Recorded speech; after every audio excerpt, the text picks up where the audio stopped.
reste de l'actualité, inauguration aujourd'hui à Paris d'une salle de consommation à moindre risque appelée salle de shoot par ses détracteurs. Il a fallu attendre 7 ans pour que ce projet voie le jour. Alors le principe de son expérimentation a pourtant été validé dans la loi de modernisation de santé votée en décembre. Voyez ce reportage d'Amélie Revers et Norman Staron.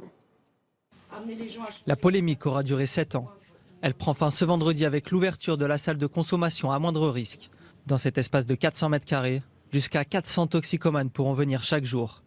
Encadrés par du personnel médical, la prise de drogue s'effectue en toute sécurité, loin des trottoirs et sanisettes insalubres de la capitale.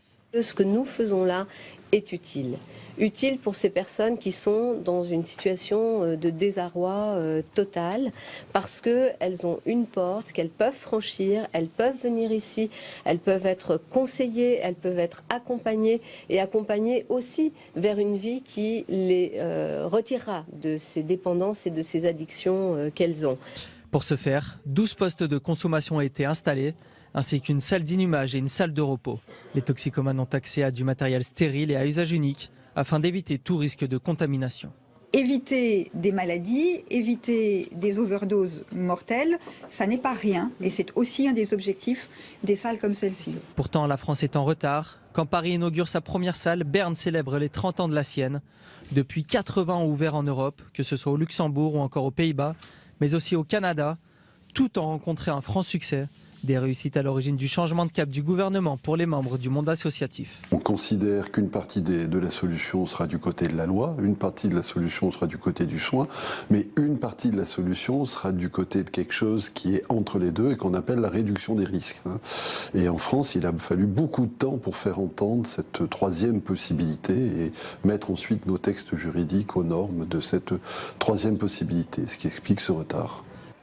D'ici la fin du mois, une autre salle doit ouvrir à Strasbourg, avant l'ouverture d'une troisième à Bordeaux, courant 2017. Alors avant d'en parler avec nos invités sur ce plateau, on passe par la salle des conférences où nous attend toujours Tam Tranui. Vous êtes avec le président de la commission des affaires sociales, Alain Milon, c'est à vous. Oui, effectivement, Delphine. Et en fait, le débat sur les salles de shoot au Sénat, il y a un an, vous allez voir, n'a pas été du tout caricatural, puisque le débat avait traversé toute la droite. Alain Milon, d'ailleurs, vous aviez défendu l'expérimentation des salles de shoot, vous opposant d'ailleurs à certains sénateurs de votre camp lors des débats sur la loi santé. Pour quelle raison ? Parce que je suis médecin. Et parce que je considère que cette idée de permettre aux drogués d'aller dans un hôpital, dans une salle d'hôpital avec du personnel soignant spécialisé en addictologie permettrait à ces personnes d'avoir un contact enfin avec quelqu'un qui sait, d'avoir un contact enfin avec quelqu'un qui peut les sortir de cet enfer dans lequel ils se trouvent, d'avoir un contact enfin avec quelqu'un qui peut à la rigueur les guérir. Et ce que j'avais dit, vous me le rappeliez tout à l'heure, au Sénat, c'est même si ces salles de shoot ne permettent de sauver qu'un seul drogué, mais c'est une victoire totale. Certains estiment en revanche que le fait que cela soit dans l'hôpital entretient une confusion gênante avec les missions de l'hôpital. Qu'est-ce que vous leur répondez ? C'est le Sénat qui a demandé à ce que justement ces salles soient mises à l'intérieur de l'hôpital. Tout simplement parce que l'hôpital a une fonction de soigner tout le monde. Soigner les gens malades, soigner les drogués qui par ailleurs sont des gens malades aussi. Donc cette vocation première d'arriver à faire entrer dans l'hôpital, même dans une salle spécialisée, une personne droguée, c'est déjà la faire entrer dans un processus de soins par la suite. Donc c'est la fonction première de l'hôpital. Oui, c'est ça la difficulté justement à faire venir ces personnes droguées, dites-vous, parce que certains disent aussi qu'il y a de bons services d'addictologie dans les CHU, ils disent que cela suffit, mais justement ces personnes n'y vont pas, c'est cela ? Les services d'addictologie, ce sont des services de soins purs. Ils reçoivent les drogués lorsque ceux-ci sont dans un processus de soins et de sortie de la drogue. Or, avant ce processus le déclic de est déjà soins, enclenché. Le déclic est déjà enclenché. Il faut pouvoir l'enclencher. Et ces salles-là permettront ce déclic pour certains d'entre eux, pas pour tous évidemment, mais pour certains d'entre eux. On dit aussi que c'est contraire à la juridiction française qui dit qu'on ne doit pas, que les drogues sont interdites et que donc en mettant ça à l'hôpital, on donne des drogues. Mais on donne des drogues à des drogués. On ne met pas en place de la drogue pour ceux qui ne sont pas encore drogués et qui souhaiteraient le devenir. C'est une différence considérable. Alors que répondez-vous à ceux qui craignent et de façon légitime des problèmes de voisinage, les riverains, comment les rassurer ? Je ne pense pas qu'il y ait véritablement de problèmes de voisinage plus importants que ceux qui existent quand il y a déjà de groupes de drogués dans la rue. Et pas de soins, et pas de gens spécialisés. Je pense qu'au contraire, les drogués qui feront cette démarche d'aller dans ces salles ne seront pas des gens qui feront la démarche de gêner les voisins, bien au contraire. Ils font la démarche pour aller quelque part, peut-être pour rencontrer du personnel soignant, pas obligatoirement pour se retirer de la drogue, mais au moins pour rencontrer des gens qui seront à leur écoute, ce qui n'existe pas actuellement, sauf que c'est plutôt des soignants qui vont directement à l'écoute des drogués sur le trottoir. Là, c'est différent parce que c'est dans une salle spécialisée et c'est un acte volontaire de la part de celui qui se drogue. Ça peut entraîner des résultats importants et intéressants. Je sais qu'on me dira aussi qu'il y a des salles de shoot qui n'ont pas réussi à l'étranger. Il y a dans certains endroits, oui, certaines ont fermé, notamment à Zurich, à Zurich, oui. Et puis aux Pays-Bas, où ça n'a pas toujours marché. Mais il y a aussi des endroits où ça a bien marché. Et je pense que ça ne peut marcher que s'il y a la volonté de celui qui se drogue d'y aller et que s'il y a la volonté des gens de l'hôpital d'être là à l'écoute et aux soins si on peut. Merci beaucoup Alain Milon d'avoir répondu à nos questions. Merci beaucoup Tam. Alors l'ouverture de cette salle de consommation à moindre risque à Paris va-t-elle permettre un meilleur suivi des toxicomanes ou au contraire banaliser la consommation de drogue et attirer les dealers? On en parle tout de suite avec mes invités.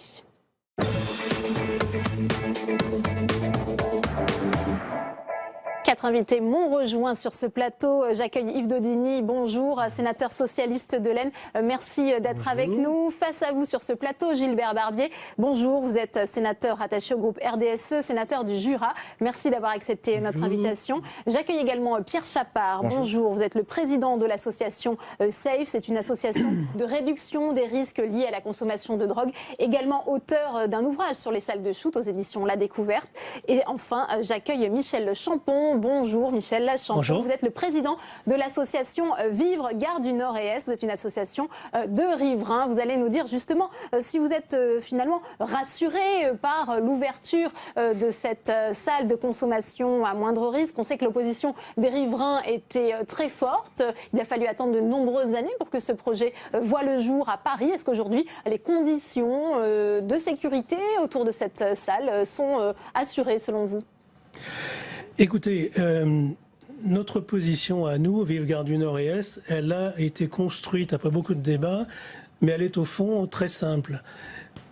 Je veux dire par là que nous n'avons pas voulu rentrer dans le débat pour ou contre la salle de consommation à moindre risque. Ça nous paraît être un débat de scientifiques ou d'intellectuels qui n'est pas notre fait. Et nous, ce que nous voulons, ce que nous avons construit, c'est une démarche pragmatique et pratique. Si, après le vote de la loi par le Parlement, l'encadrement réglementaire par le ministre de la Santé, les différents textes qui ont été pris, le cahier des charges très précis qui a été imposé aux gestionnaires de la salle, mais non seulement à eux, à tout l'environnement extérieur de la salle, je veux dire par là, circulaire de politique pénale du ministre de la Justice, protocole avec les services de police, protocole avec les services de voirie, avec les gestionnaires de parking souterrain du quartier, avec les services de transport SNCF, RATP, etc. Si toutes ces conditions sont réunies, et nous y veillerons de manière très ferme et très intransigeante, sont réunies, et si au final la vie de nos compatriotes, au-delà de nos adhérents qui vivent dans ce quartier, est améliorée en termes de santé publique, il y a moins de seringues sur la voie publique, en termes de comportement délictueux, moins de personnes dans les cages d'escalier, dans les commerces, etc., moins de troubles dans les parkings et compagnie, eh bien, nous considérons que c'est quelque chose qui apportera un plus à la vie des gens du quartier. Donc, vous voyez, je ne me situe pas sur un angle ni philosophique, ni dogmatique, mais sous un angle très pratique. Vous attendez de voir, finalement, les effets de l'ouverture de cette salle. Yves Daudigny, je rappelle que vous aviez soutenu en séance publique l'expérimentation de cette première salle à Paris. Pour vous, justement, elle aura pour conséquence moins de nuisances sur la voie publique. Est-ce que vous pouvez peut-être rassurer Michel Champon sur ce point ? Oui, je pourrais rassurer sur ce point, mais c'est une expérimentation. Donc nous allons pouvoir examiner les résultats au fur et à mesure que le temps va passer. Je voudrais souligner pourquoi j'ai apporté mon soutien à ce dispositif. Je ne suis pas médecin comme Alain Milon, comme mon collègue et ami en face de moi. C'est une mesure de santé publique, une mesure de prévention qui entre dans les programmes de réduction des dommages, de réduction des risques pour des personnes qui sont en situation d'exclusion, isolées, éloignées de tout système de soins. C'est en quelque sorte une première marche pour ces personnes-là vers plus de soins, vers la socialisation, vers la réinsertion. On pourra peut-être donner plus de détails. Et puis dire peut-être que c'est une mesure qui se situe dans la continuité, dans la lignée d'autres mesures importantes. Et je voudrais rappeler la vente libre de seringues en pharmacie. C'était Michel Barzac, ministre à l'EMEPSA, 1987. Et puis rappeler la mise en place des traitements de substitution. C'était Simone Veil dans les années 90. Oui. Alors Gilbert Barbier, vous au contraire, en séance, vous n'aviez pas soutenu cette proposition faite par Marisol Touraine, notamment en vous basant sur des études faites à l'étranger. Expliquez-nous votre position. Oui, nous avons fait un rapport il y a quelques années avec deux députés et collègue François Pillet, sénateur, sur le problème de la toxicomanie en général. Je crois qu'il faut l'aborder globalement.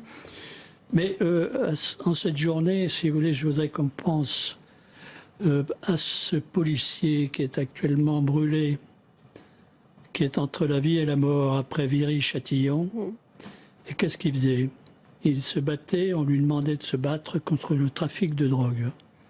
Et là, aujourd'hui, on lance cette image, ce message que finalement la drogue, c'est pas si mal que ça, qu'on vise simplement... Vous pensez que ça va légaliser, banaliser la consommation de drogue? Bien sûr. Comment voulez-vous que les jeunes qui vont savoir que maintenant on peut se faire se shooter dans ces salles, comment voulez-vous qu'on leur fasse passer un message comme quoi il ne faut pas se droguer?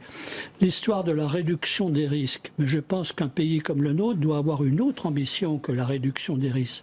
C'est à supprimer le risque, c'est-à-dire à prendre en charge ces patients, les considérer comme malades.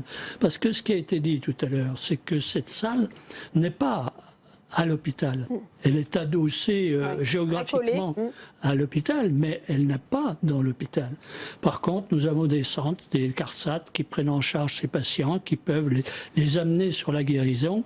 Je pense que la limitation des risques n'est pas quelque chose de très positif pour notre pays. Oui. Alors peut-être la réaction de Pierre Chapard à ce qu'on vient d'entendre, avec ce risque effectivement de banaliser la consommation de drogue, voire à terme de la légaliser. Alors pour banaliser la consommation, je ne sais pas, peut-être que vous avez été voir ce qui se passe dans ces salles, mais c'est tout sauf banalisé. C'est quand même des usagers qui sont très précaires. C'est la grande précarité et ça fait pas vraiment envie. Ça fait pas vraiment envie aux jeunes de ce qui se passe dans ces salles. Donc je pense pas que ça te donnera envie de consommer. Au contraire, je pense que c'est un geste. Pour les jeunes, c'est un geste de solidarité envers les plus précaires, ces salles. Quant à la réduction des risques, elle existe depuis maintenant... Ces salles, elles existent depuis 30 ans. Je pense qu'il y a eu plein de rapports qui ont été... qui montraient... Il y a eu l'INSERM qui a montré que ça marche. Il y a quelques salles qui ont fermé. Ça a été rappelé, notamment les fermetures à Zurich. Le rapport de l'INSERM. Le rapport de l'INSERM montre que ça marche. Et d'ailleurs, Roselyne Bachelot s'est appuyée dessus pour dire à l'époque qu'elle allait lancer l'expérimentation des salles de consommation. À Zurich, il n'y a pas eu de salle de consommation. Je suis désolé, c'était le Platzspitz, c'était un parc dans lequel les usagers venaient se droguer, donc c'était complètement hors de contrôle. À Rotterdam, il y a eu des salles de consommation qui ont été supprimées, mais en fait c'est parce qu'il n'y avait plus de public, parce qu'elles avaient rempli leur rôle. Alors peut-être Michel Champon, notamment sur le mode de fonctionnement de cette salle. On sait qu'elle ne sera pas ouverte 24 heures sur 24. Est-ce que ça vous inquiète aussi finalement, ces horaires avec des risques de nuisance pour les riverains, notamment à la fermeture de cette salle? Bien sûr, mais encore une fois, on ne peut pas commencer à parler des inconvénients éventuels alors que la salle n'est même pas en fonctionnement encore.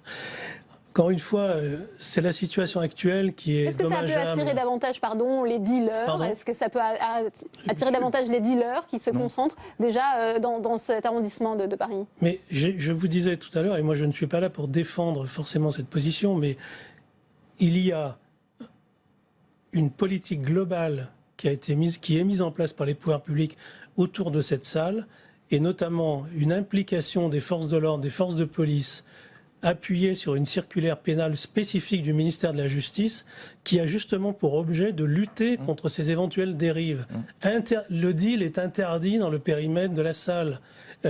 les gens ne doivent pas se vendre de la drogue entre eux. Alors évidemment, on peut dire que tout ça, c'est peut-être des choses, des paroles verbales, comme on dit au Quai d'Orsay.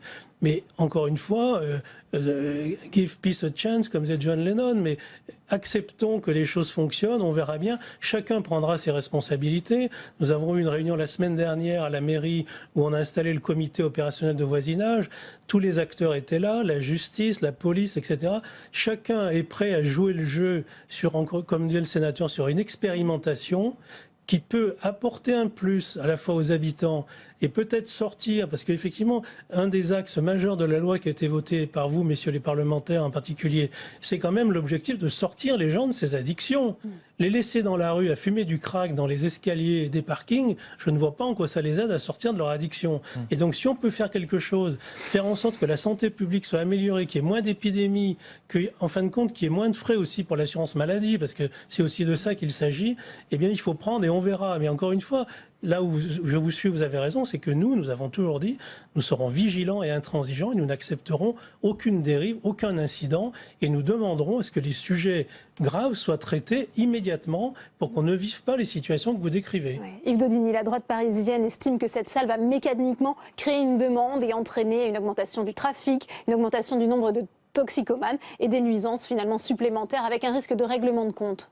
Non, je ne crois pas, il y a beaucoup de convictions, qu'il s'agisse d'un encouragement à la consommation de drogue. Ces salles ne vont pas être ouvertes demain dans toutes les villes de France sur le thème « Venez essayer la drogue ». Elles s'adressent à des publics marginalisés, en grande difficulté. Elles sont installées dans des quartiers où il y a déjà malheureusement une consommation importante de drogue. Et je voudrais sur le sujet, si vous me permettez, deux phrases, citer la ministre. Il ne s'agit en aucun cas de banaliser la consommation de drogue. Mais fermer les yeux face à une telle réalité sociale et sanitaire ne fera pas disparaître le problème. La France fait donc le choix d'inclure plutôt que d'exclure, d'accompagner plutôt que de stigmatiser. Vous êtes d'accord avec cette phrase de Marisol Touraine, hein, c'est un projet où on ne juge pas, où l'on n'exclut pas, Gilbert Barbier. Je pense que c'est un manque d'ambition de la part de la ministre de la Santé. Moi, je pense que j'ai visité Genève, vous savez, j'ai vu comment ça fonctionnait, Q7, je crois que c'est ça. Q9, oui. Je peux vous dire que c'est un spectacle qui est quand même assez affligeant. Parce que là, on a dit ouverture à 12h30, je crois, fermeture à 13h30 ou je ne sais pas quelle heure, et de voir cette file de personnes qui sont dans l'attente. Et puis, bon, il faut être réaliste. Et où trouvent-ils la drogue? À Viry-Châtillon? Où est-ce qu'ils vont aller la chercher? Puisqu'ils doivent venir avec leur drogue. Alors, c'est peut-être pas dans votre quartier. Et monsieur, vous utilisez un mot qui me choque en disant que vous allez jouer le jeu. Je peux vous dire que quand on voit ces drogués, c'est pas un jeu. Ce sont des malades. Et que ces malades, il faut les prendre en charge. Il faut les mettre dans un établissement hospitalier. D'ailleurs, le président de la Commission des affaires sociales est bien d'accord là-dessus, parce qu'il s'est battu pour que ça soit à l'intérieur de l'hôpital. Malheureusement, il n'a pas gagné. Et simplement, je crois que c'est véritablement un drame pour la société. Il faut soigner ces malades, il faut pouvoir les sortir de ça. Et moi, j'ai vu à Genève les résultats en matière de sortie de ces patients de cette drogue. C'est infinitésimal. C'est infinitésimal. C'est vrai qu'il faut... Pardon, il faut rappeler que cette salle n'a pas vocation à se substituer au service d'addictologie des hôpitaux, mais ça peut... Encore pour se sevrer, encore faut-il rester vivant. Ces personnes, souvent, elles ont essayé de se sevrer, première fois, deuxième fois, troisième fois, elles n'ont pas réussi. Ça aura un impact concret sur les overdoses, selon vous? Oui, ça a un impact concret sur les overdoses, sur les contaminations VIH, sur tout ce qu'on peut choper quand on injecte dans la rue. Et il y a des tonnes de maladies qu'on peut choper. Il y a un impact sur tout ça. Voilà, et je sais plus ce que je voulais dire du coup, mais... par rapport au sevrage. Sur le sevrage, sur le VIH, je peux vous dire que ces patients qui sont effectivement des patients en très grande détresse, bon, dire que... C'est un impact de... En général, ils sont presque tous déjà contaminés, vous le savez très bien. Non, pas à Paris. Le VIH, le VIH... Il y a 10% de la population qui est contaminée pour le VIH à Paris. Par rapport au sevrage... C'est pas des primo-drogués, c'est des gens qui sont là, on est d'accord. Et bon, peut-être qu'un certain nombre nombre d'entre eux, effectivement, n'ont pas encore, ne sont pas contaminés par ces virus, mais la plupart le sont. Moi, j'ai eu l'expérience de Genève. J'ai vu les patients. C'est peut-être pas le cas, Gilbert Barbier, ce qui se passe dans le VIH, mais il y a les hépatites, il y a les abcès, il y a les endocardites, il y a les candidoses, enfin, il y a des tonnes de maladies.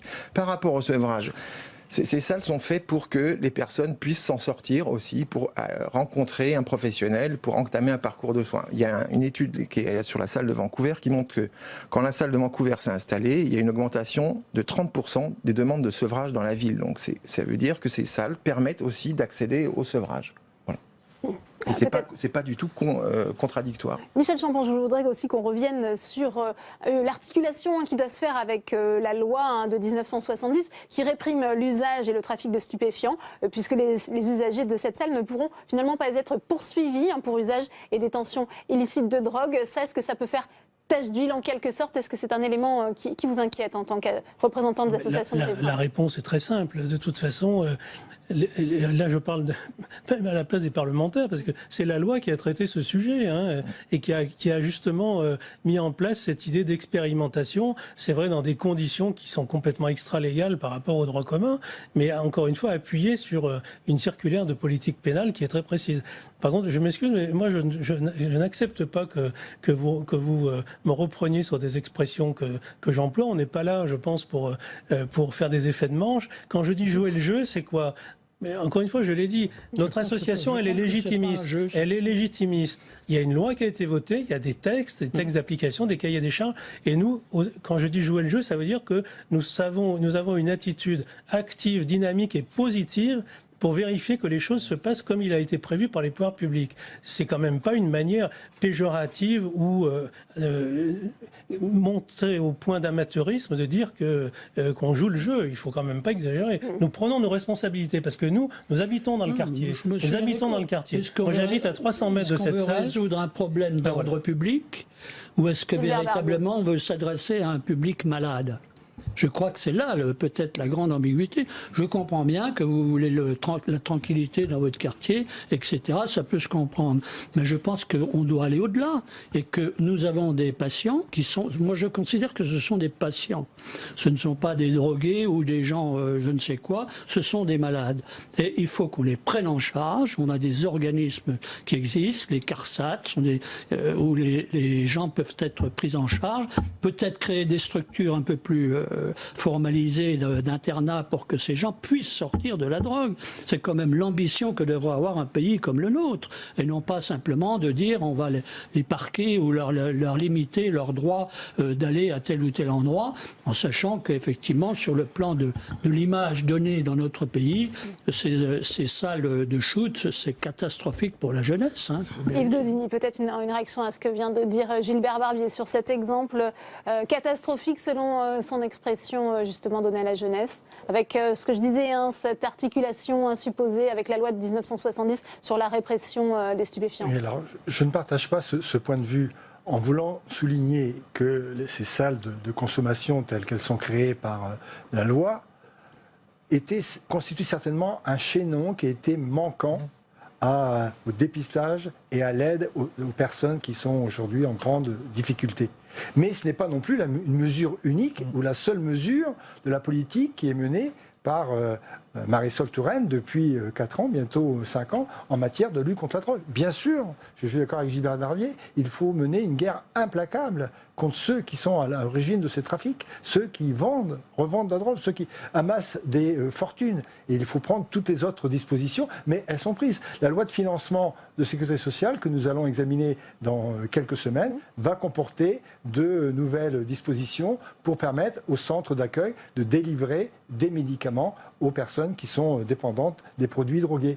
Le travail continue. Ouais. Vous êtes d'accord, Pierre Chapard, le travail continue, toute la prévention. Oui, il faut voir que cette salle, elle n'est pas sur un îlot, il n'y a rien. Cette salle, c'est le maillon de tout un dispositif dans lequel il y a les CARUD, il y a l'EXAPA, il y a les consultations jeunes consommateurs, il y a cette salle de consommation, il y a les lits de sevrage.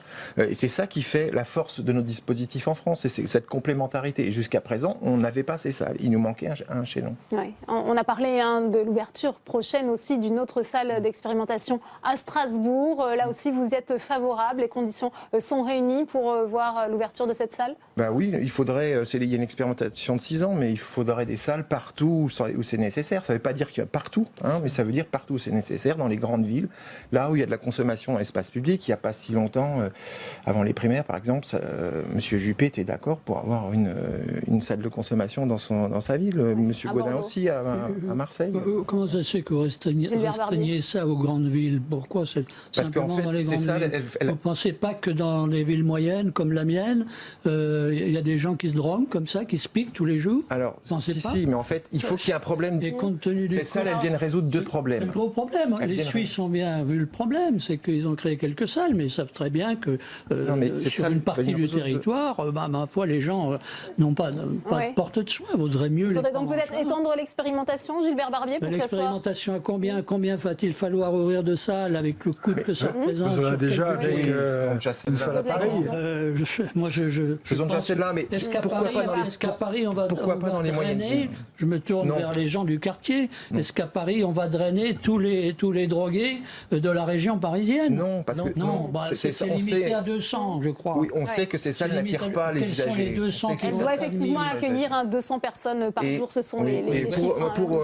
Pour reprendre, pourquoi pas dans les petites villes et les moyennes villes? Parce que ces salles viennent résoudre 2 problèmes. Un problème sanitaire et un problème de mieux vivre ensemble pour améliorer la vie des riverains.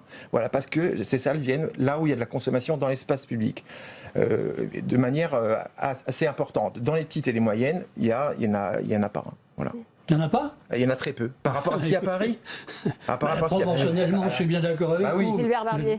Ce n'est pas un argument, ce n'est pas une question de quantité. C'est-à-dire que aujourd'hui, les drogués, ils exercent sur tout le territoire. Bien sûr. La consommation de drogue, elle n'est pas réservée à la région parisienne. Non, elle existe aussi en milieu rural, on est d'accord. Mais bien sûr. Mais sauf que ce n'est pas des salles comme ça qu'il faut. Qui vont se fournir. Oui. Voilà. Mais ce n'est pas uniquement pour les gens qui se piquent ces salles. Je pense qu'en France, nous avons un système de santé, nous avons des hôpitaux, nous avons des CARUD, nous avons des CARSAT, et que nous avions une architecture qui permettait de prendre en charge ces malades. Il fallait peut-être compléter, augmenter le nombre de places. Mais on institue là un système qui est du non-droit. Du non-droit. Vous savez qu'on disait la même chose en 87 avec Michel Barzac. Moi, vous savez, moi, je suis libre de mes opinions, je ne me réfléchis derrière personne. J'ai ma réflexion en tant que médecin, je dois dire, et qu'à partir de là, je considère qu'on règle le problème d'ordre public, certes, je comprends que les riverains soient d'accord, mais on verra ce que ça donne par la suite, parce qu'on a vu ce qui s'est passé notamment à Genève, sans parler de Zurich, qui était effectivement un cas un peu particulier, mais nous avons un problème d'ordre public, il faut peut-être le régler. Nous avons un problème de prendre en charge des patients qui sont malades.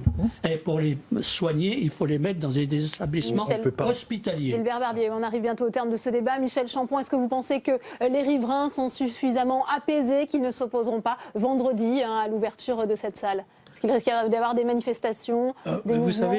Vous savez, dans les riverains, il y a de tout. Il y a un collectif, d'ailleurs le collectif Lariboisière, qui est violemment contre cette salle. Nous-mêmes, nous avons des adhérents qui habitent dans le quartier, à la proximité, qui ont une position extraordinairement prudentielle par rapport à ça. Donc il faut que les choses s'installent, il faut que les choses fonctionnent de manière correcte. Et encore une fois, on verra. Et je pense que l'amélioration de la situation, si elle existe vis-à-vis des riverains, elle leur permettra de prendre en compte et de s'approprier le fonctionnement de cette salle, qui encore une fois n'est pas un but en soi. Là, je suis d'accord avec le sénateur, c'est sûrement pas un but en soi, c'est sûrement pas l'alpha et l'oméga de ce qu'il faut faire pour lutter contre ce fléau abominable qu'est la drogue. Comme je disais souvent à mes collaborateurs, il est toujours possible de ne rien faire. En tout cas, là, ça permet de mettre sur la table quelque chose qui peut régler un certain nombre de problèmes. Peut-être un mot de conclusion avec vous. Nous n'avons peut-être pas assez souligné la présence dans la maison d'une équipe pluridisciplinaire, c'est-à-dire de médecins, d'infirmiers, de travailleurs sociaux, d'éducateurs, qui peuvent établir un premier contact avec la personne en difficulté et peut-être tenter d'établir un climat de confiance. Alors, ce n'est pas la solution à tous les problèmes, ne soyons pas jusqu'au-boutistes, on ne va pas en mettre partout, mais au moins, faisons l'expérience. La France est le 10e pays à ouvrir de tels établissements. Il en existe à peu près une centaine aujourd'hui dans le monde, avec des réussites diverses. Faisons au moins l'expérience. C'est le sens de la loi que nous avons votée. Eh bien, merci à tous les 4 d'être venus sur ce plateau pour en débattre.